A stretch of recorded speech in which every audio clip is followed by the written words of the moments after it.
dedica en este campo, generalmente en mina vemos muchos mecatrónicos, entonces es importante que usted ya vaya con una base. Si ves esta programación en Rockwell, encima es parecido, una vez igualito, en es igualito, o sea, te vas a adaptar fácilmente. La cosa es que lo hayas visto y conozcas, ¿ya? Entonces, como parte del contenido temático, vamos a seguir avanzando nosotros, viendo ahora sensores discretos. Si bien es cierto, hemos dicho que el curso control de procesos, pero el control de procesos también está amarrado a varios sensores discretos. Por eso es que lo vamos a pasar un poco rápido y donde sí vamos a entenderlo más adelante es en la instrumentación analógica, que es la que ya está orientada a control de procesos. Pero es importante ya conocer la instrumentación discreta, ¿no? Porque a veces les hablamos de un sensor inductivo y no sé si se acuerdan, creo que lo mencioné en la primera clase, ¿no? ¿Qué características tiene el sensor inductivo?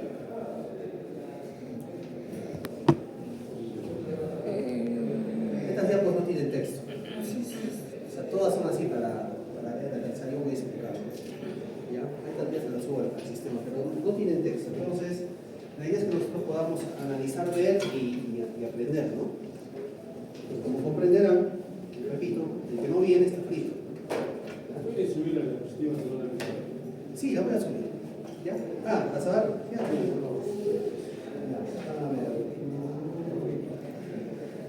La subimos en el. Está bien, está bien. Y como decía su compañera, estoy prácticamente armando el curso, ¿no? Entonces, pero bueno.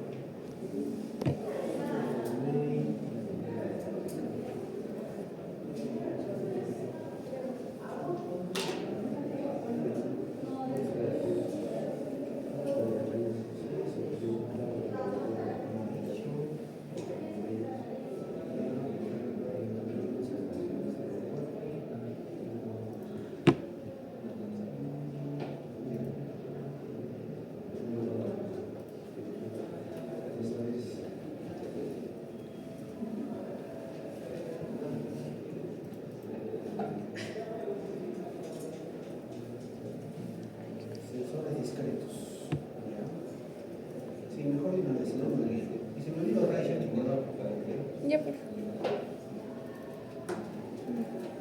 Voy a subir las otras. Pero antes.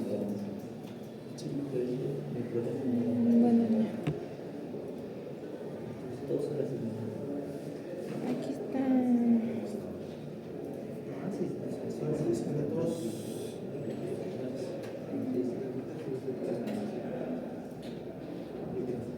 Ya está. Ya lo tengo. Listo. Entonces, el sensor inductivo es un sensor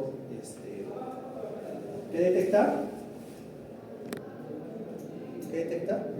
metales. ¿Ya?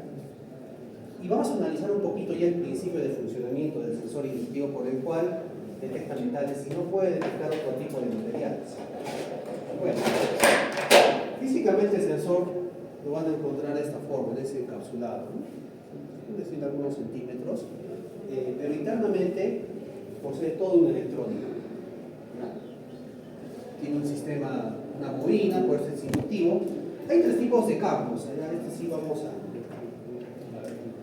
Tenemos, por ejemplo, el campo magnético, tenemos el campo eléctrico y tenemos el campo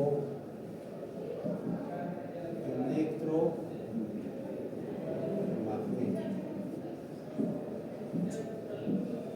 Tenemos tres tipos de campos que generalmente estudiamos: el magnético, el eléctrico y el electromagnético.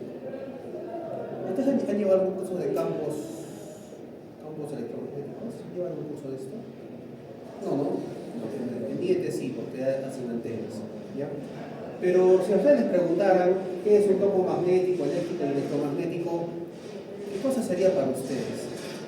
Y la verdad, tratemos de explicarlo en términos que la gente los pueda entender, ¿no? O algún instrumento o dispositivo que trabaje con este tipo de campos. Por ejemplo, el campo magnético, ¿dónde lo vemos? Motores, ¿qué más? Cuchillas. Bueno, hay, pero digamos, ¿en qué dispositivo algo puedo? Claro, un motor, pero ¿qué cosa contiene un motor? Un estator, esas son las partes. Vamos más adentro. ¿Qué más tiene el motor adentro? Bobinas. ¿Y qué es una bobina? Un alambre enrollado. Así de simple. Transformador no tiene campo. Un alambre enrollado. Transformador. ¿Listo? ¿Y para qué sirve una bobina? Se han destapado tarjetas electrónicas, se han visto, ¿no? El cable enrollado. ¿Qué función cumple? ¿Cuál es la misión de una bobina? ¿Qué es lo que hace? ¿Cómo funciona? ¿Cuál es el principio físico de funcionamiento de una bobina? ¿Trabajar en DC, en AC?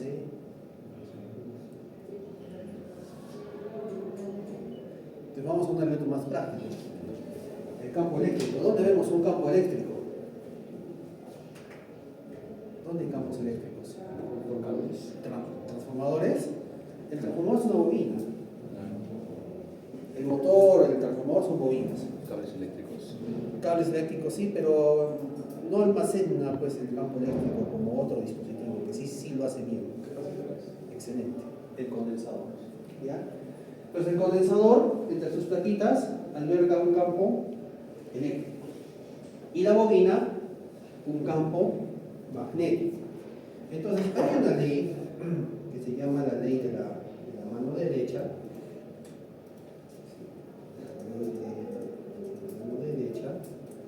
Que te dice lo siguiente.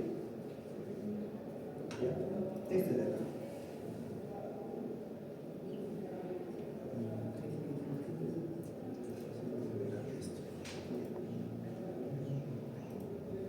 La regla de la mano derecha, ¿no? ¿Qué dice esta regla? Si la corriente va para allá, Si la corriente va en el sentido del dedo, sale el campo magnético. ese es el campo magnético. ¿Ya? ¿Y dónde vemos el campo magnético de forma natural? La Tierra o los imanes naturales, ¿no? ¿Y qué propiedad tiene el imán? Atrae metales. ¿Listo? Entonces, si tú haces pasar una corriente eléctrica por un cable, genera un campo magnético, o sea, se convierte en un pequeño imán. Ese es el principio del electroimán, ¿no? Entonces acá podemos ver, por ejemplo, una bobina con campo magnético. Y lo que pasa es que si aplicamos ese principio de la regla de la mano derecha, hacemos circular una corriente eléctrica, aparece el campo y justamente la forma de la bobina lo que hace es concentra el campo dentro de la bobina. Lo concentra. Por eso necesitamos enrollar. ¿Listo? ¿Sabían eso o no? Muy bien. Y si yo concentro el campo magnético que estoy generando, polo norte, polo sur, un electroimán. Entonces, ¿este dispositivo como tal puede atraer metales? Sí, pero los atrae a voluntad, ¿no? Porque el imán, por ejemplo, siempre va a atraer, no hay forma de que lo corte. Tú le pones clavo o grapa cerca, ¿cómo lo va a atraer? En cambio aquí no. Si tú le pones corriente, va a atraer cosas. Pero si no le pones nada, no hace nada. O sea, no es un imán. ¿Se entiende? Es un imán controlado. El vestido lo que hay en el edificio, ¿no? Tiene su intercomunicador, tiene un cuarto piso. Oye, te van a visitar. Pin, apretar el botón y la puerta de abajo se abre, ¿no? Entonces es un bobinadito que se acciona por campo magnético y jala el pestillo, ¿no? Entonces, pero eso ustedes lo controlan cuando apretan el botoncito. ¿Sí? Entonces acá que vemos campo magnético. ¿Ya? Importante. Campo eléctrico sería el condensador, como han dicho, ¿no? Condensador, campo eléctrico. Igual, el condensador por definición, acá creo que estoy mejor. Tenemos dos placas, el condensador son dos placas, ¿no? Metálicas que se le somete a una diferencia potencial de un voltaje, se carga positivamente, se carga negativamente y entre las placas que se genera el campo eléctrico, ¿no es cierto? Pero acá entre las placas tiene que haber un material aislante, que puede ser aire, o puede ser una resina, o puede ser un aceite, dependiendo de qué característica quiera el condensador, ¿ya? Pero tanto la bobina como el condensador, su misión es almacenar energía, ¿no? Él lo hace en forma de campo eléctrico y la bobina en forma de campo magnético. No confundamos ustedes, el campo eléctrico es una cosa campo magnético es otra cosa. ¿Y qué cosa será el campo electromagnético? Ya vamos a usar bien estas tres definiciones. Son conceptos de comunicaciones. En la industria se usa mucho. ¿Por qué? Porque muchos de los sensores trabajan bajo los principios físicos. ¿Ya? Y no les estoy metiendo matemática, cálculos, números, integrales, solamente conceptos, nada más. ¿Sí? Entonces, ¿qué me dicen ustedes sobre el campo electromagnético? Así como la bobina genera campo magnético, el condensador genera campo eléctrico, ¿quién generará el campo electromagnético? ¿Quién trabaja con campo electromagnético? Lo usamos todos los días. Cada rato. Ahorita lo estoy usando.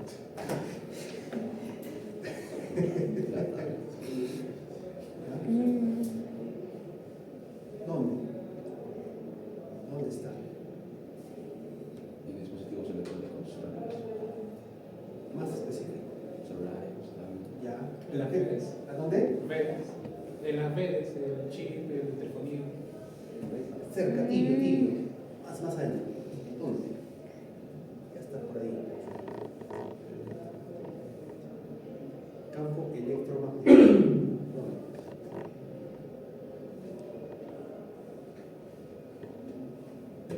Vamos a mostrar la onda, ¿ya? A ver, Microondas. ya dice internet. Antenas. ¿Ya? Antenas. ¿Sí? Miren, me estoy tomando el tiempo para justamente poder explicar y que nunca se les olvide estos conceptos. ¿Listo? Esta es una onda electromagnética. ¿Ya? Seguramente lo han visto. ¿Pero de qué está compuesta? De un campo magnético, que es el azul, y un campo eléctrico, que es la roja. Y son ortogonales. O sea, son perpendiculares entre ellas. ¿Ya? ¿Dónde utilizamos este tipo de ondas? Todo lo que es radiofrecuencia. Wi-Fi, Bluetooth, señales de televisión, señales de radio, ¿sí? Todo lo que es comunicación inalámbrica, ¿ya? Son ondas electromagnéticas. ¿Listo? Ustedes han visto que abajo tenemos un equipo bien simpático, ¿no? El cuarto de tortura, le dice. ¿Cómo se llama? La que lo sabe. La cámara de La cámara anecoica. ¿Qué es la cámara anecoica? Han escuchado seguramente, hasta la han visitado de repente, ¿no? ¿Ya? ¿No conocen la cámara? ¿Sí? ¿Sí conocen? Veamos, onda de desarrollo en general. Saben solitos, cuando le promocionan la carrera, si tenemos la cámara anecoica. Es algo así como esto. Muchos le llaman de cuarto de tortura, ¿no?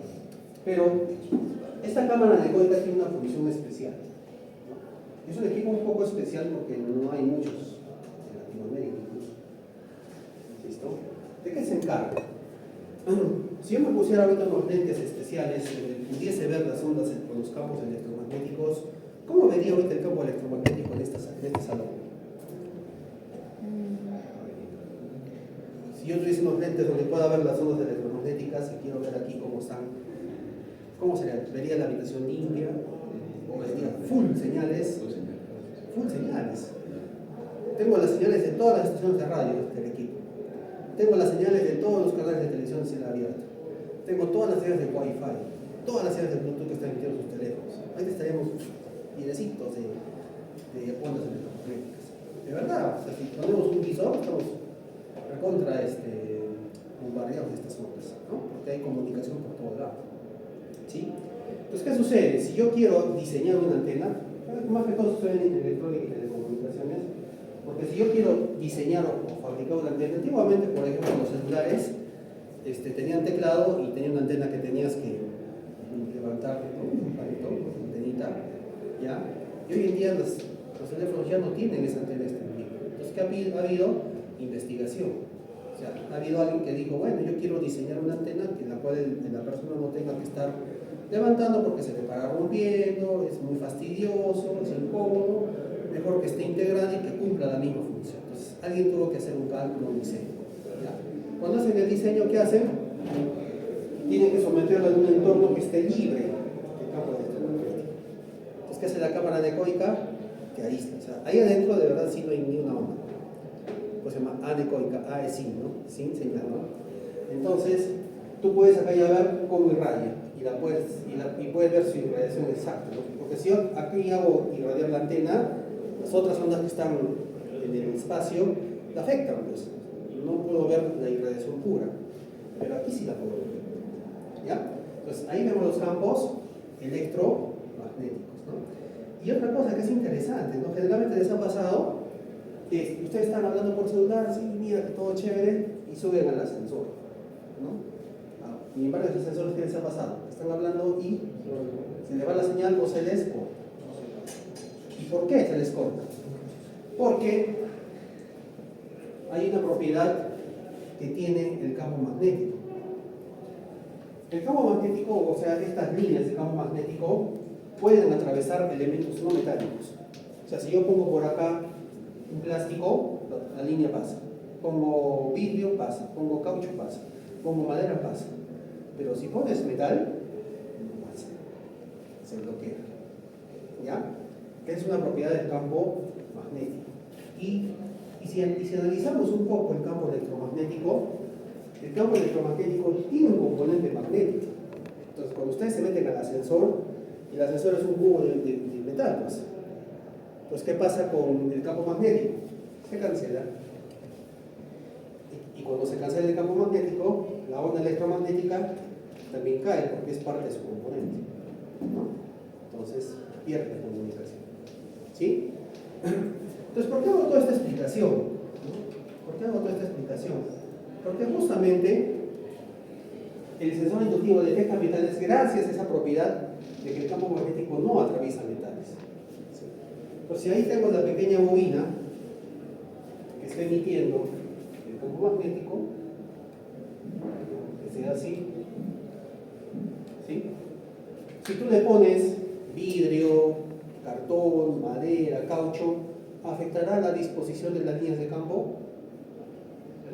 Porque estamos diciendo que las atraviesa. Por eso es que el sensor inductivo no va a detectar nunca nada que no sea metal. ¿Entienden? ¿Se dan cuenta por qué es importante explicar al principio? ¿Ya? Pero cuando tú ya le pones la monedita de un sol, ¿sí? O un metal, entonces la onda en este caso, el campo magnético, normal, el campo magnético ya más bien sufre un rebote, porque no puede pasar. Entonces, ¿qué hace? Afecta al oscilador, afecta al rectificador, activa el comparador y el sensor dice, ajá, acá hay algo delante de mí. ¿Sí? Así funciona este sensor. Solo detecta metales. ¿Sí? ¿Clarísimo? ¿Ya? Muy bien. Ahora, pregunta, cuando ustedes tienen un imán y quieren atraer objetos, agarras el imán como la pantera rosa que de repente han visto en un capítulo que tiene por ahí un metal y desde el imán a 10 metros lo atrae. ¿Funciona así un imán de verdad? No. ¿A qué distancia trabaja realmente un imán?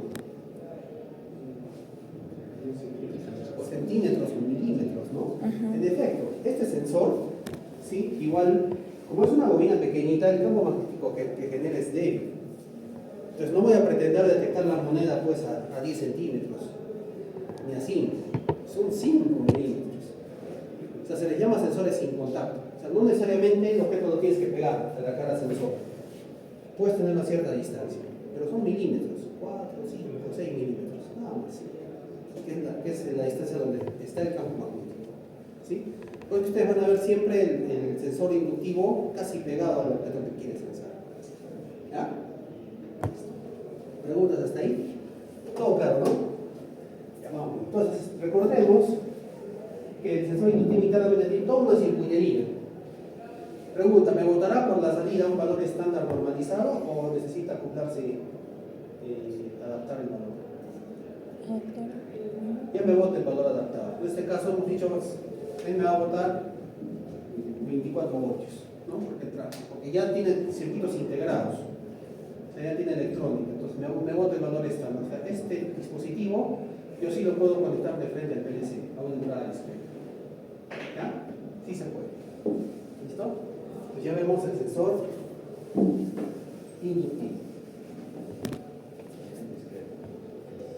¿Ya? Entonces, lo que estamos viendo acá son algunas aplicaciones. ¿Sí? Por ejemplo, el Chiclorio utiliza para contar su producción sensor inductivo.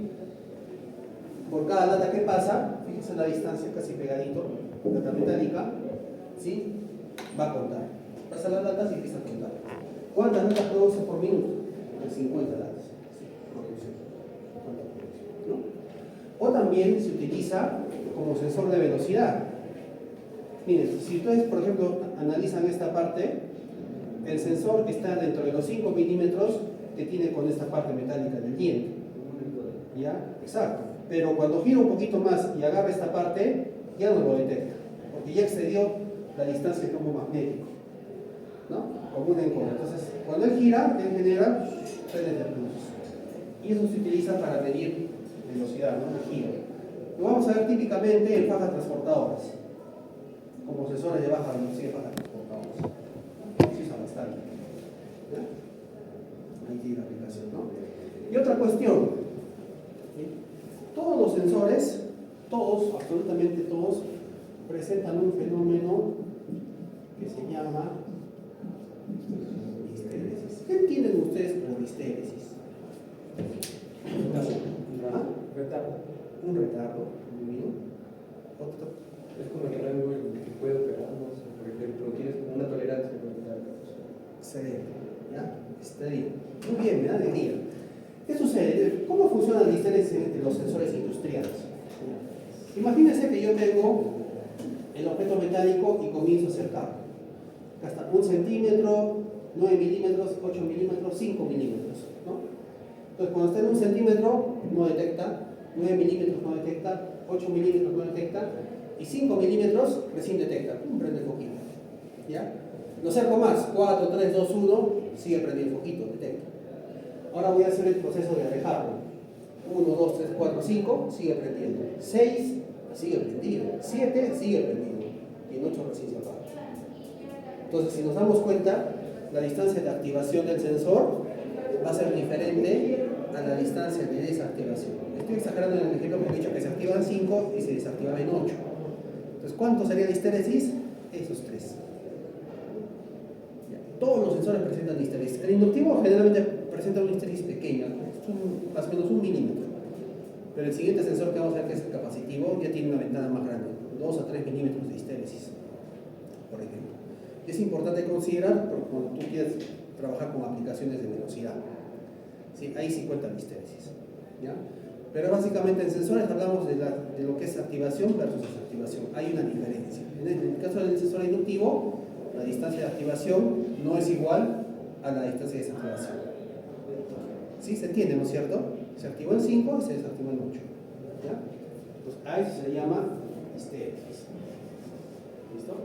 Entonces, ¿qué pasa? Digamos, el oscilador tiene esta onda, el campo magnético emite normalmente, pero cuando ya recibe el rebote por el metal, el oscilador se atenúa, ¿no? Y esto es suficiente para que el sensor conmute.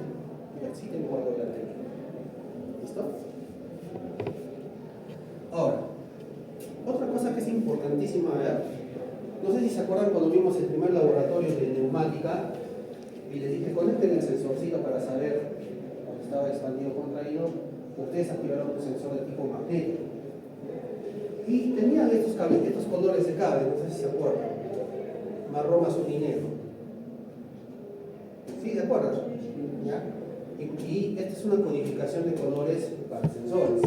Marrón que era positivo, azul y señal, y el negro señal, ¿no? Ahora, es importante de que cuando ustedes tengan un sensor delante de ustedes, ¿sí? Un sensor como este, vean el código y encuentren su hoja de datos, su datasheet, así como ven un transistor, un integrado, ¿no? Con ese patillaje. También estos sensores tienen su datasheet donde les dan muchas características o especificaciones. Una de las características más importantes es el tipo de transistor que posee. ¿Ya? Creo que se han estudiado transistores, ¿no? Un poquito. ¿Para qué sirve un transistor? ¿Cuál es su función de un transistor? Estamos viendo a Conceptos ya así, súper básicos. ¿Para qué sirve un transistor? ¿Qué función cumple un transistor? Un interruptor sirve para prender y apagar. Ya está. Pero un transistor, creo que ya estamos en la capacidad de responder, ¿no? No me digan se polariza, base común, esas son configuraciones. Entonces, la pregunta puntual es, ¿para qué sirve un transistor? ¿Qué puedo hacer con un transistor? Amplificar corriente. Amplificar corriente, yo le diría amplificar señales. O sea, tú puedes, digamos, tu telefonito manda una señal de audio pequeña, si lo pones en un parlante grande no va a sonar fuerte. Entonces pones acá tu señal de celular y por acá la vas a ver amplificada. Pones un parlante y suena. Una de las funciones del transistor es amplificar, ¿no? Correcto. Pero solamente sirve para amplificar el transistor. ¿Cómo? Un switch. Como un switch, correcto, ¿no? En este caso este es un bipolar, no es un BJT. ¿Listo? Y sabemos que entre los BJTs hay dos tipos, el NPN y el PNP. ¿Sí sabían, no es cierto? Y básicamente lo identifican por qué, por la flecha en qué pin. La base, ese es el emisor, ¿no? Es el emisor. Entonces, el emisor va hacia afuera y el emisor va hacia adentro. ¿Ya? Entonces, el transistor aquí lo vamos a trabajar como un interruptor electrónico. Tú le metes una pequeña corriente y acá conduce. Tú le quitas la corriente de base, no conduce. Así es simple. Trabaja el transistor. En este caso vamos a trabajarlo como un interruptor electrónico. ¿Ya? Y les hago otra pregunta. ¿El transistor es un dispositivo unidireccional o bidireccional? ¿Por qué? Eso lo permite pasar la corriente. En un sentido, ¿no? O sea, si yo, por ejemplo, activo la corriente de base, la corriente solamente permite el paso del colector a emisor, ¿no? Porque se comporta como un diodo. O sea, si yo hago una corriente de abajo hacia arriba, no la deja pasar, ¿no? Es como un diodito. ¿Sí? Solamente deja pasar en un sentido. ¿Ya? ¿Por qué hacemos toda esta reflexión? Porque recordemos que estos sensores dentro de su datasheet, algunos te van a decir que tienen un transistor interno NPN y hay otros sensores que te van a decir que tienen transistor interno PNP. Y la pregunta es, ¿cuándo elijo uno? ¿Cuándo elijo el otro? ¿Ya? Y la respuesta es simple, está en esta imagen. ¿Sí? Funciona así. Entonces sabemos que marrón es positivo, azul es negativo y negro es la señal, ¿no? El signo, ¿sí? Entonces, este sería el cable marrón, le damos el NPN primero, marrón, este sería el cable azul, ¿sí? Marrón positivo, 24 voltios, azul negativo, y este de aquí vendría a ser el negro. Señal. ¿Ya? Entonces, en el caso de que fuera un sensor inductivo, porque los sensores que tienen transistor interno PNP o NPN son varios, lo vas a encontrar en el inductivo, capacitivo, eléctrico, el switch, que lo tenemos ahí en las diapositivas, pero todos tienen o bien transistor NPN o bien transistor PNP. Entonces, ¿cómo funciona esto? Si fuera un inductivo, entonces ¿qué hago yo? Le coloco un objeto metálico y obviamente se entiende que si tengo 24 y acá tengo 0, ¿acá cuánto debería votar? Si detecta. 24. ¿Ya? Así votaría en el sensor en el que hemos trabajado el magnético, votaba así. Veamos aquí. Miren, entonces yo pongo acá mi metal, ¿no?, frente al inductivo, le manda su corriente de base, ¿ya? Manda su corriente de base y lo que va a hacer el transistor me va a unir esto de acá. ¿Sí? Está haciendo esa unión, ¿no es cierto? Está uniendo como es un interruptor. Pero si ustedes se dan cuenta, ¿qué me está uniendo? ¿Me está uniendo el positivo o me está uniendo la tierra? Me está uniendo la tierra, o sea, lo que tengo aquí es GND. Entonces, si ustedes se dan cuenta, cuando el sensor se activa, lo que te va a mandar acá es 0 voltios. Sí, te manda 0 voltios. Lo que pasa es que este tipo de sensores se usan mucho en Europa, donde los sensores trabajan a veces con lógica inversa. ¿Ya? Si queremos que trabaje como el sensor que utilizamos en los laboratorios o que utilizamos normalmente aquí en Perú, ¿sí?, tiene que ser el transistor de tipo PNP. ¿Por qué? Porque yo voy a poner aquí mi objeto, metálico, viene la corriente de base, esto conmuta en el positivo, lo que es el marrón, viene por acá y me manda el cable negro. Este sería el azul. ¿Se entiende? Deja conducir el positivo y es por eso que yo recojo acá los 24 y mando mi controlador. ¿Ya? Por eso, cuando ustedes trabajan con sensores, al menos acá en Perú, casi todos los PLC reciben 24 como positivo, entonces tienen que asegurarse que su instrumento sea con transistor de tipo PNP. Si es un equipo europeo, más bien recibe como uno lógico el negro, o sea, el 0 voltios. Aquí hasta al revés. No sé por qué tienen esa norma, pero hay dispositivos así. ¿Ya? Y es muy común que a veces importen cosas de otros países, como AliExpress o que compren sensores, y no se fijen en ese detalle. Se compra un NP y dicen no funciona. No es que no funcione, sino que trabaja al revés. ¿Ya? Pues es importante ver el datasheet. ¿Listo? Profe, y cuando no está conectado, ¿qué marca en el negro? No anda nada, o sea, acá lo conecta la tierra. Solo tienes el potencial, la carga no funciona. Claro. Es como cuando en el PLC tú conectas un sensor pero no le pones tierra. Así manda señal, No está reaccionando. pues no pasa nada. O sea, comunica tu tierra, nada más. ¿Ya? Y bueno, hablando ya para finalizar el inductivo, ¿sí? En el caso del inductivo lo que va a suceder es que tiene una característica especial, ¿no? Sensa metales, ¿ya? Sensa metales, pero dentro de ellos no puede hacer a buena velocidad. O sea, esta velocidad de sensado o de pulsaciones es alta. O sea, tranquilamente puede llegar a 1000 Hz. 1000 Hz es rápido. O sea, si este disco gira rápido, entonces un inductivo puede detectar hasta 1000 Hz de frecuencia. Esa condición lo ven en su datasheet con precisión. Algunos serán 800, otros serán 2000, depende mucho. Y ahí también varía el precio del instrumento, ¿no? Del sensor. Y otra cosa que se me está pasando, allá. Si el sensor inductivo es pequeño, casi como el porte de este medio plumón, ¿ya? ¿El transistor que posee será de potencia o no? Se entregará corriente, amperios.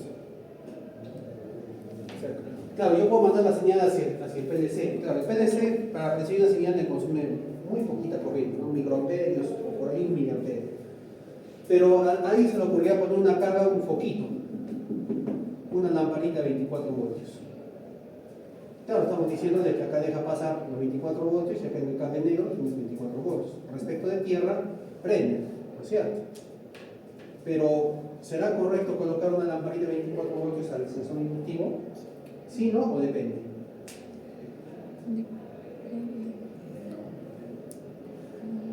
Hay que ver el detallito.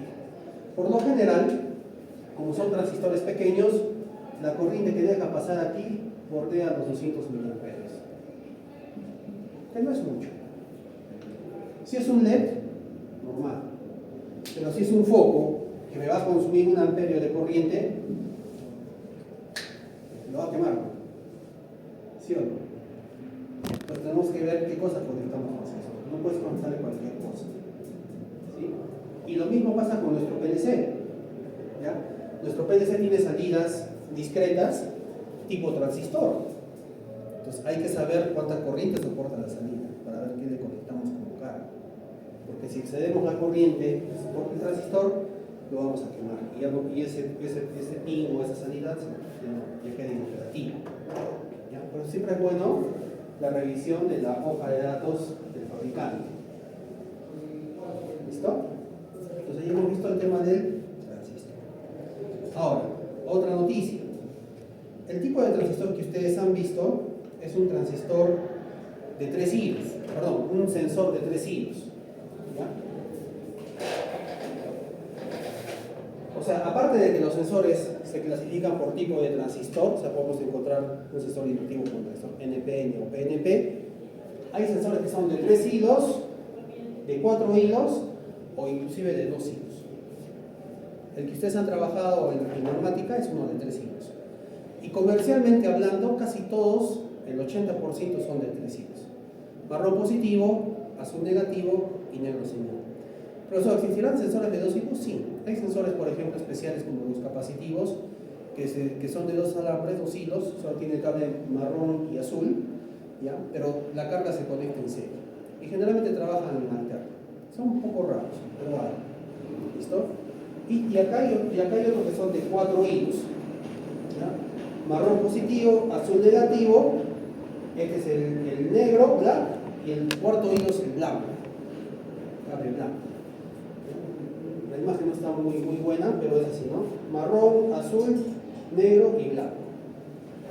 ¿Cómo funcionará el blanco? Sería la pregunta, ¿no? Allá, digamos que sea un inductivo PNP, ¿no? Que es lo que queremos. Entonces, coloco el objeto, se supone que necesito energía, ¿no? Marrón y azul ya lo conecto a 24. Genial, ya funciona su parte electrónica. El black, igualito. Entonces, sería como un contacto normalmente abierto, o sea, como que el transistor está abierto. Entonces, cuando tú activas el sensor, manda 24. Quitas el sensor, marca 0. El cable blanco es al revés, es normalmente cerrado. O sea, ¿qué significa? Que cuando no hay objeto, te manda 24. Y cuando tú le colocas el sensor, se abre. Es al revés. Para eso sí. ¿Ya? Entonces, pueden encontrar sensores de 2 hilos, de 3 hilos y también de 4 hilos. ¿Pero cuál es el más comercial? El de 3. ¿Ya? Lo pueden encontrar tanto en PNP como también en NP. ¿Sí? Lo van a encontrar en la ¿listo? Muy bien. Ahora veamos el sensor capacitivo. Miren, físicamente el sensor capacitivo es virtualmente idéntico al inductivo. O sea, si ustedes van a la planta, van a decir, es un inductivo, y el ingeniero te dirá, no, es un capacitivo. ¿Cómo lo reconoces? ¿No? Hay una forma de poder reconocerlo. Y acá les comparto un enlace que es bien simpático. Ahora vamos a darles un video de 1 minuto.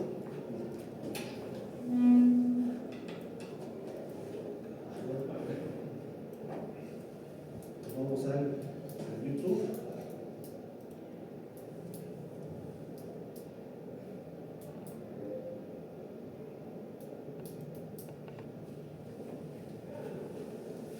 Este sensor capacitivo, ¿ya? O sea, que trabaja por condensador, lo vamos a trabajar en esta faja transportadora de una industria farmacéutica. ¿Sí? En esta industria farmacéutica se están fabricando pastillas. Listo, con el ganador con su cajita. ¿Ya? Entonces, lo que vamos a hacer en esta primera parte es utilizar el sensor capacitivo para que detecte el cartón, porque el capacitivo puede detectar tanto metales como no metales. El inductivo solamente son metales, pero el capacitivo puede detectar tanto metales como no metales. ¿Listo? Entonces, ¿cómo hago para que discrimine materiales? Ahí está la diferencia. El capacitivo tiene este pequeño potenciómetro multivueltas para poder regular la sensibilidad, que justamente ven aquí en el video. El inductivo no trae eso. Como el inductivo solamente detecta metales, no se puede regular nada. ¿Detecta metal o no detecta? Sigue siendo. En cambio, el capacitivo tú puedes regular. Entonces, si ustedes quieren identificar un inductivo y un capacitivo, fácil. Tal vez físicamente sean idénticos, pero el que tenga tornillito, capacitivo. El que no tiene tornillito, inductivo. Se acabó. Al ojo no. Ya si quieres ver la característica detallada, tienes que ver el datasheet, ¿no?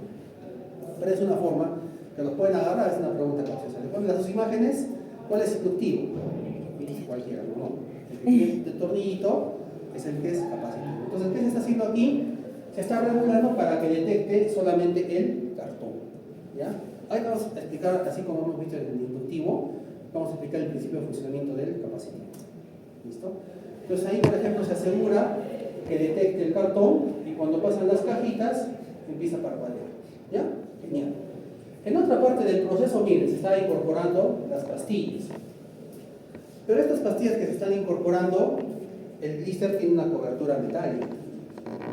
¿Cierto? Usted saca la pastilla, es metal. Entonces, ¿qué vamos a hacer con esta parte del proceso? Vamos a calibrar el sensor capacitivo para que detecte el metal guiando el cartón. ¿Sí? Y eso es lo que se hace.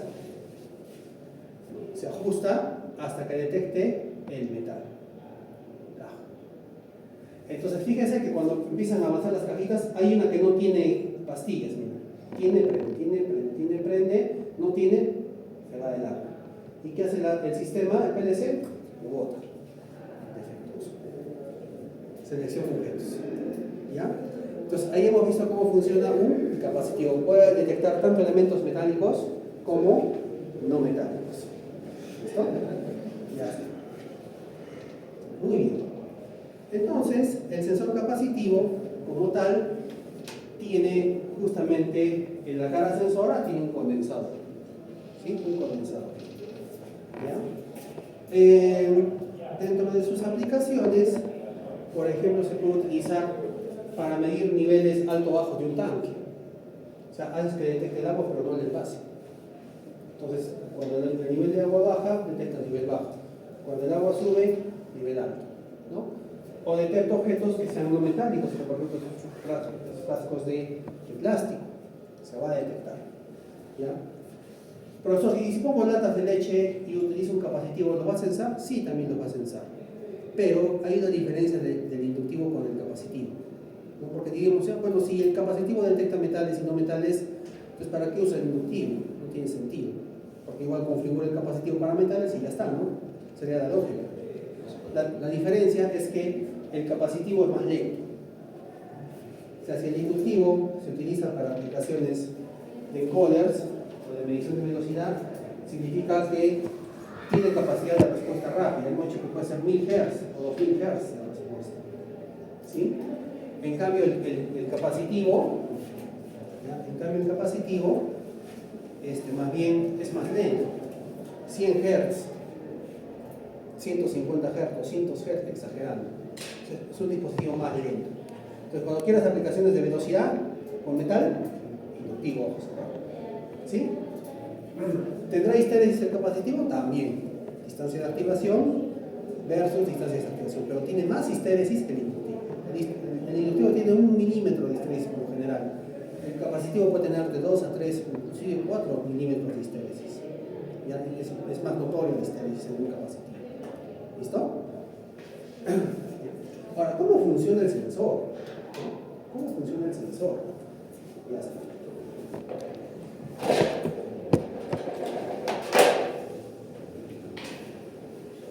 El sensor funciona de la siguiente manera.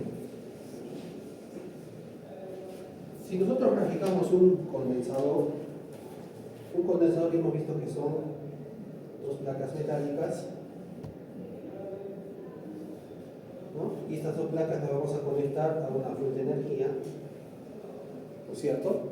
Positivo, negativo, puede ser por ejemplo, no sé, 10 voltios. ¿Sí? ¿Y qué pasa cuando al condensador lo conectamos a una fuente de energía? Esta placa se va a alojar cargas positivas y esta placa cargas negativas. Por eso el condensador lo cargaste y lo pones a la lengua, ¿qué te va a pasar? Corrientita, ¿no? ¿Es cierto? Entonces, ¿por qué? Porque almacena energía en forma de ¿qué? ¿Qué era esto? Campo eléctrico, no se olviden. Campo magnético bobinas, campo eléctrico condensador, campo electromagnético antenas, radiofrecuencia. ¿Ya? Ahora, hay una fórmula típica que define al condensador. Si ustedes se acuerdan, la capacitancia que se mide en faradios va a ser igual. ¿Alguien se acuerda?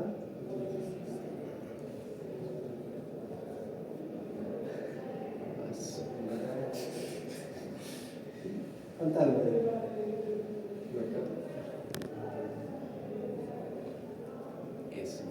¿Se acuerdan o no? Esta formulita básica, del colegio inclusive. ¿No? Bueno, la capacitancia del condensador, faradios, ¿no? 1000 microfaradios, 3000 microfaradios. Entonces ustedes han visto que entre más capacidad tiene un condensador, almacena más energía. O sea, su capacidad de carga y descarga es más grande. ¿Listo? Entonces la capacitancia en que se mide, faradios. ¿Listo? ¿De qué cosa es? Era la Distancia entre placas. ¿No es cierto? Entonces, creo que acá está al revés. Uy. Me acuerdo. ¿Sí? ¿Por qué? Porque es inversamente proporcional. ¿Qué sucede? Si tú acercas las plaquitas, ya, si tú las acercas, la capacitancia va a subir. Si tú las alejas, la capacitancia baja, ¿no? Por la interacción del campo eléctrico. Por eso abajo es inversamente proporcional. ¿Ya? Y el área. Si el tamaño de la placa es más grande, ¿tendrá mayor capacidad? ¿Mayor faradios? Sí. Si la placa es más chiquitita, tiene menor capacidad de carga, menos faradios, ¿no? ¿Y qué cosa es esta I? Constante. ¿De qué? Ya, hemos hablado de la distancia, hemos hablado del área, algo más me falta contemplar. ¿Qué más tiene el condensador? ¿Qué hay en el medio? Hay un dieléctrico que es un aislante. Entonces, esta es la constante dieléctrica.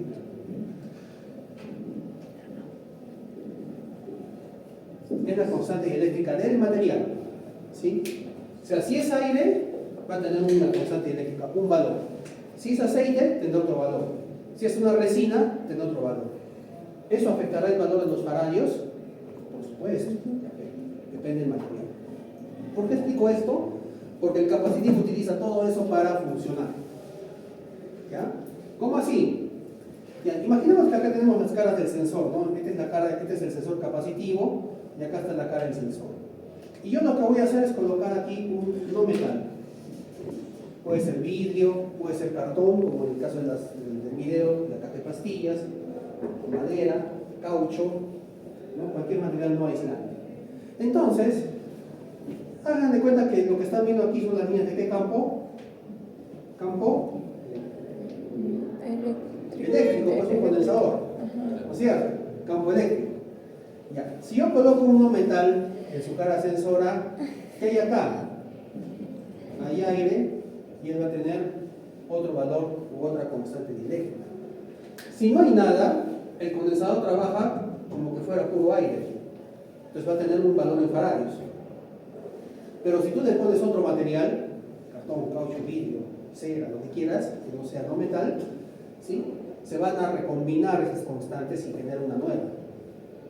Y si cambia la constante dieléctrica, ¿quién va a cambiar? La capacitancia. Ese cambio de capacitancia detecta la parte electrónica y te dice, oye, tengo algo de arte mío. Por eso tiene esa perillita para poder romper. ¿Se entiende? Entonces, cuando es no metálico, ¿qué estamos cambiando aquí? El valor de esta constante dieléctrica. ¿Del aire con quién? Con el material no metálico que le coloquemos, sea caucho, sea vidrio, sea cartón, sea madera. Por eso es que el capacitivo puede detectar no metales. ¿Ya? ¿Y cómo hace para detectar metales? Muy fácil. En el caso de que esto sea metal, ¿sí? Como que en esta acá, entonces placa, placa, placa, placa, placa, placa. Estamos generando condensadores diferentes. Cambia la capacitancia. Es como que generamos condensador, se le llama el concepto de condensador diferencial. ¿No? Es como que hubiera una placa más en medio de las placas del condensador. Entonces, cambia el área, cambia la distancia, cambia la capacitancia. Y como cambia también los faradios, el sensor capacitivo también puede detectar objetos metálicos. ¿Sí? De esa forma, o sea, entendamos el principio de funcionamiento del sensor para poderlo comprender. Si ustedes no entienden de esa forma, nunca se van a olvidar. ¿Ya? Muy bien. Entonces, características del inductivo. Es más rápido, son los metales. Características del capacitivo. Detecta todo, metales y no metales, pero es más lento. ¿No? Profe, ¿por qué si es que es campo eléctrico eso es una bobina de transferencia eléctrica? Ah, no sé, yo busqué la imagen más por las plaquitas, pero no sé por qué tiene la bobina, ¿no? De repente porque generará algún tipo de oscilación para mandar un campo eléctrico variable quizás. Con un oscilador quizás lo puedo entender, pero realmente lo que me interesa aquí es la cara sensor. Que hay placas, ¿no? Para entender el principio de funcionamiento. ¿Ya? Sino que no encontré otra imagen más didáctica. Tampoco quería dibujar. Profe, ¿en costos cuál es más económico? Depende.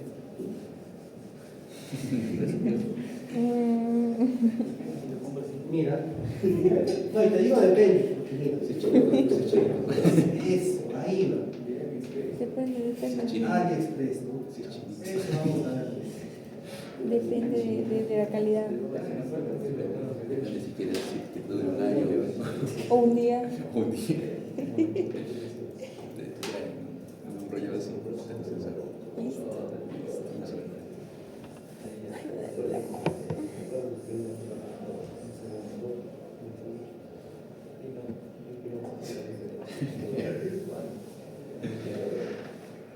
Los solicitos. A ver, ¿quién encuentra un precio de sensor inductivo Espera. en AliExpress, en estas tiendas, Churro. estas tiendas chinas? ¿No? Temu, ya, Temu. Ahí está. 14 son. Sensor de proximidad. 14 soles, 2 soles, mire. El costo de Así cuesta. Que funciona, funciona. O sea, tú lo compras, funciona. ¿Listo? La vida útil. Y vamos a poner ahora en una marca industrial, ¿no? Como la marca Festo. Un sensor Festo sí es más caro. Un poquito más, profe. Pesos. Son pesos, ¿no? Pero en general un sensor inductivo Festo puede llegar a costar tranquilamente entre 80, 90 o 100 dólares. Dólares. ¿Ya? Son más caros. ¿Cuál es la diferencia? Los dos trabajan igual. Hasta 80 soles, pero por eBay. Todavía eso. Por eBay 80 soles. Y Festo es una marca reconocida para lo que es instrumentación, ¿no? Sensores inductivos, capacitivos. ¿Sí? ¿Ya? La diferencia es el precio por la calidad. Si tú trabajas en una minera como Cerro Verde y les di el dato de cuántas toneladas movían al día, eran como 410,000, ¿te jugarías comprando un sensor que no tienes confianza por un que te cuesta 2 soles? No. ¿O invertirías 80 dólares en un sensor que sí te va a garantizar una durabilidad y confiabilidad y robustez por muchos años? Sí. Es la diferencia. Ni modo. ¿Ya? La robustez y la confiabilidad del instrumento, en este caso del sensor. Un sensor de marca reconocida, la minera o la industria generalmente no escatima gastos en comprar dispositivos que no les fallen. Básicamente se consigue mucho porque tengan plata, sino buscan cosas que les duren, que no se malogren. ¿Ya? Si tú te compras de AliExpress, tienes la seguridad de que tu plata va a fallar a cada rato. No sabes, te puede tocar bueno el sensor, te puede durar 1 o 2 años, pero también te puede tocar mal, no se sabe. ¿Listo? Por eso es barato. En cambio, uno industrial de marca reconocida, ya saben que son confiables y por eso son caros.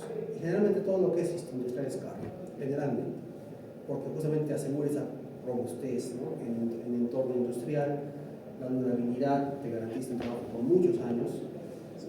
Y depende de eso básicamente el precio. ¿Ya? La marca. ¿Listo? ¿Qué significa eso así? O sea, sí, nosotros siempre Si lo vemos, veamos.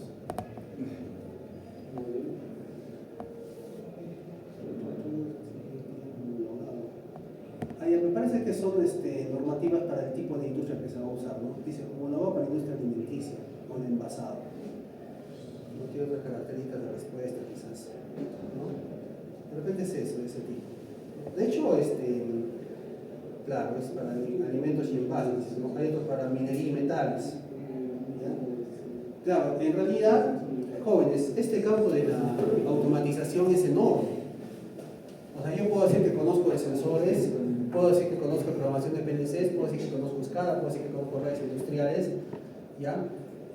Pero realmente, por ejemplo, la industria que busca ahorita, ¿no? Instrumentistas. ¿Quién es un instrumentista? Es una persona que conoce a profundidad los tipos de sensores. Entonces, un instrumentista sí te va a decir que es un CIEN, que es toda esta codificación, porque ya es experto en eso. Sabe calibrar, sabe escoger instrumentos, ¿no? Sabe toda la gama de equipos industriales para las diferentes variables, ¿ya? Pero esa persona no va a saber de programación de PLCs, ni va a saber de programación de DCS, ni va a saber de redes. Tendrá el concepto, pero su especialidad es la instrumentación. Entonces, ¿cuál es mi consejo? Y gracias por la pregunta. Generalmente, cuando yo estoy capacitando a gente que ya está egresando, o ya quiere hacer prácticas, o ya están incursionando en el campo laboral, me preguntan, ingeniero, ¿en qué rama del control se gana más plata? La pregunta típica que recibo, ¿no? Entonces, sí, dólar, dice, ¿dónde dólares sale, ¿no? Mi respuesta no es esa. Mi respuesta es, tienen que buscar ustedes la especialidad que más les agrade. Si ustedes piensan que la especialidad que, por ejemplo, no pongámonos en el campo de mecatrónica, no sé, si a alguien le gusta la robótica y le apasiona y le encanta, hasta incluso para el tema de que ya van a empezar con metodología, ¿no? Busca TMTs y todo eso, buscan a los ingenieros para decir, a ver, pues, ¿qué tema me das? ¿No? ¿Qué tema tiene usted para que yo investigue? ¿Qué es lo peor que pueden hacer? ¿Por qué? Porque si yo te doy un tema, por ejemplo, te voy a decir, quiero que me investigues sobre la red Profibus PA. No sabe qué es primero, no sabe si le gusta, segundo, y si no le gusta, lo estoy obligando a que haga algo que no le gusta. ¿Lo va a hacer con gusto? Va a querer buscar información, no le agrada, pues no es su tema. Pero si acaso un compañero le encanta, por ejemplo, la parte de robótica, por ejemplo, robótica humanoide, le apasiona, él está buscando, lee videos, ve reels, ¿no? Y le investiga. Y él me dice, ¿sabe qué? Yo quiero hacer mi tesis en robótica humanoide. Ya, hagamos este tema. Cuando él busque la información, ¿cómo la va a buscar? Porque le encanta hacerlo, ¿se dan cuenta? Y va a tener la garantía de que su tesis va a salir hasta con honores. ¿Por qué? Porque es un tema que le apasiona y lo va a profundizar porque le nace hacerlo. ¿Ya? Entonces, primera recomendación, busquen un tema que les agrade. Segunda, cuando tengan que buscar un trabajo desde la práctica profesional, y también les digo por experiencia, no cojan la primera que se les aparezca, sepan escoger.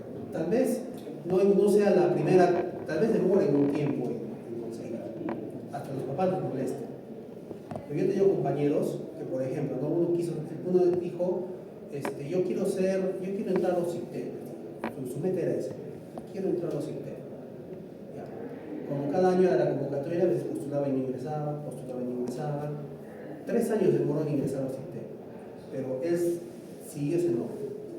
Y ahorita está como 20 años ahí, supervisor, bien, tranquilo, le apasiona, es lo que él quería, ¿no? Otro quería ser instrumentista, le salió prácticas y trabajo en telecomunicaciones, en computadoras, celulares. Yo quiero ser instrumentista. Se fue capacitando en ese rubro, ¿no? Le interesaba, sacaba certificados sobre ese rubro, hasta que consiguió el trabajo de instrumentista y es uno de los mejores. ¿Sí? Así sea el trabajo que no dé más dinero económicamente, pero si tú eres bueno, solito te van a llamar y te van a buscar y vas a ganar lo que tú quieras. ¿Por qué? Porque es algo que te apasiona y lo vas a hacer bien, porque te encanta hacerlo. Esa es la idea de trabajar jóvenes, ¿no? Porque muchas veces, ¿qué pasa, no? En la práctica promocional en la universidad, en el Ramiro Comunal, reparación de celulares, sí, qué chévere, ya voy a ver mi ya te apasiona, me gustó. Pero son solo la práctica, ¿no? Ya terminando, ya ahora sí voy a hacer mi campo, dice. Pero ¿qué sucede? Cuando tú empiezas en algo, después, en la práctica te digo, oye, tú eres bueno, ¿no? Oye, ¿qué tal si te vas a Claro? Ya, te van a pagar tanto, seguro privado, ya, echa por lo delante. Estás ahí, ganas bien todo, pero no es lo tuyo, ¿no? Ya lo haces porque ya has agarrado cierto gusto, pero no es lo tuyo. Va a llegar a un punto que después de 4, 5, 6 años de haber trabajado en eso, dices, pucha, ya creo que alcancé el techo, ya no me gusta. Yo quería hacer robótica humanoide y te migras. Pero esos 6, 7 años que has invertido, claro, no es que los hayas perdido, pero hay gente que sí empezó desde las prácticas con ese tema y ya está más avanzado. Claro, tú has ganado otras habilidades de repente, ¿no? En la área comercial, de cualquier, quizás sí, pero no vas a estar al mismo nivel de alguien que sí tuvo su norte plantado bien desde el inicio. ¿Ya? Es un consejo que les doy, sepan elegir bien la rama. Por ejemplo, cuando me pregunto, ¿no? ¿Qué es 100? Yo no soy instrumentista. Conozco instrumentación, pero no soy especialista. Un instrumentista sí, ya 100, sí, ya sí, 4 veces, cae, ya sí. Claro, lo puedo investigar y te puedo decir para qué es, lo puedo deducir, pero no es mi especialidad, soy honesto. ¿Ya? Entonces, es eso. Busquen la rama que ustedes les apasione. Presentenme tesis, ¿ah? Presentenme tesis. No van a ser rápido. Porque hay unos tesis que están 3, 4 años ahí buscándose, porque no les gusta. Son temas que les han dado para cumplir el curso, pero no les llaman los estudiantes. Menos leer en inglés. Entonces, consejo, ¿listo? Entonces, el sensor capacitivo en este caso, ya hemos dicho, para resumir, detecta metales y no metales. ¿Ya? Por eso yo voy a tratar en este curso de los conceptos generales. Y así alguien le apasiona la instrumentación, ya se capacitará en ver esa profundidad que son los instrumentos, ¿no? Si a alguien le gusta el control de procesos, ¿cómo se meterá ahí? Si a alguien le gusta la robótica, se meterá ahí, ¿no? Listo. Muy bien. Otro sensor que se utiliza muchísimo en la industria es el sensor fotoeléctrico. ¿Ya? Los sensores fotoeléctricos son sensores que emiten luz. Puede ser luz por un LED o puede ser también luz láser. Hay sensores que tienen, por ejemplo, la luz que es codificada, o sea, manda tren de pulsos, otras que son luz normal, ¿no? Pero ¿cuál es el problema? Que si tú mandas luz normal, puede afectar, la luz externa puede afectar la medición. Entonces, generalmente los sensores fotoeléctricos la mandan codificada, para que el receptor sea que es la señal que está recibiendo de su emisor, ¿no? Un tipo de sensor fotoeléctrico es este que ven en la imagen, se conoce como sensor fotoeléctrico de barrera. Barrera. ¿En qué se caracteriza?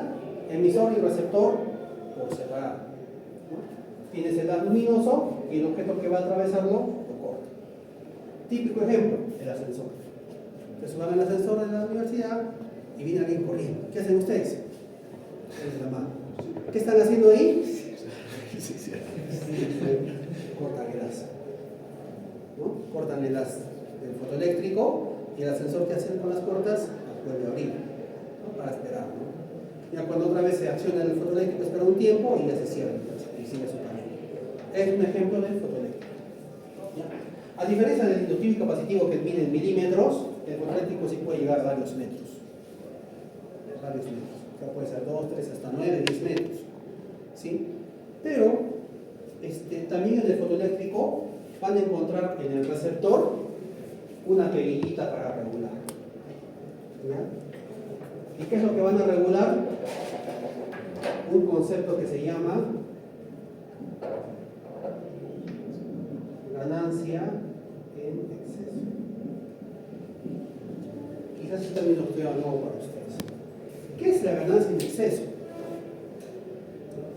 Claro, si yo utilizo el fotoeléctrico en el ascensor, tengo la garantía de que no va a fallar, porque el ambiente de la universidad es pues, no hay polvo, no hay vibración, ¿no? Pero el entorno industrial es otra cosa. Si yo me voy a una máquina de chancado o una máquina de molienda, va a generar muchísimo polvo, ¿ya? Y en ese tipo de entorno, el polvo afectará la lectura del fotoeléctrico, sí afecta. ¿Listo? Entonces, hay zonas que son tan contaminadas de polvo que incluso a la distancia que tú colocas el fotoeléctrico ya lo sientes. Entonces, ¿qué haces? Aplicas lo que es ganancia en exceso. En el receptor mueves la perilla y aumentas la ganancia de la recepción para que puedas detectar el haz que está viniendo de él. ¿Ya? Y compensar el uso del sensor en un entorno contaminado con polvo. ¿Sí? Eso es. Hay ganancias de 1x, 5x, hasta de 50 veces la ganancia normal, ¿ya? Que permite justamente la detección de objetos de barrera en un entorno muy contaminado como es el polvo. ¿Sí? Ah, y algo que no mencioné.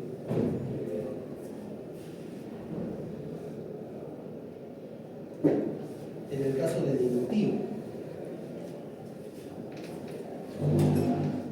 en la cara sensora del inductivo, ¿qué tipo de campo hay? Magnético. Se comportará como un pequeño imán aquí, por lo que hemos explicado. ¿Sí? ¿Y qué pasa si por ahí está trabajando un soldador y está esmerilando metal? Y las partículas metálicas están pululando en el ambiente y no le doy mantenimiento al sensor. Esas partículas se van a posicionar en la cara sensora y puede generar un falso contacto. O sea, puede quedarse esto activo y censar siempre. ¿Por qué? Porque las partículas de metal se quedan pegadas, ¿no? Son imán, pues, electroimán. Entonces es un problema típico que tienen los sensores inductivos. Hay que darle cierto mantenimiento y limpieza a su cara sensor.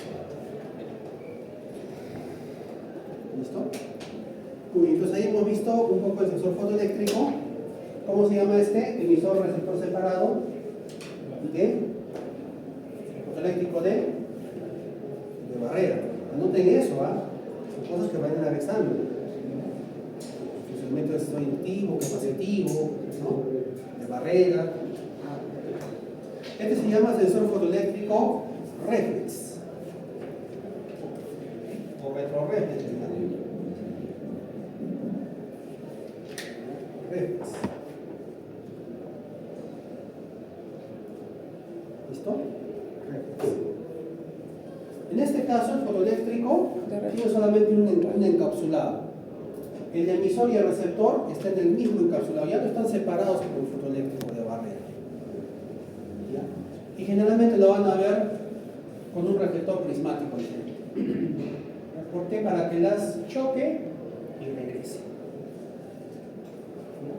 En fajas pequeñas, de 20-30 centímetros, estos sensores se utilizan muchísimo. El de barrera cuando tienes ya más distancia. ¿Ya? Pregunta. Si paso esa lata por aquí, ¿la detectará? No. Porque si el reflector prismático refleja, la lata es un objeto brillante y también lo va a reflejar. Entonces prácticamente va a tener dificultad en sensar. ¿Qué objetos tengo que hacer pasar por aquí? Objetos opacos.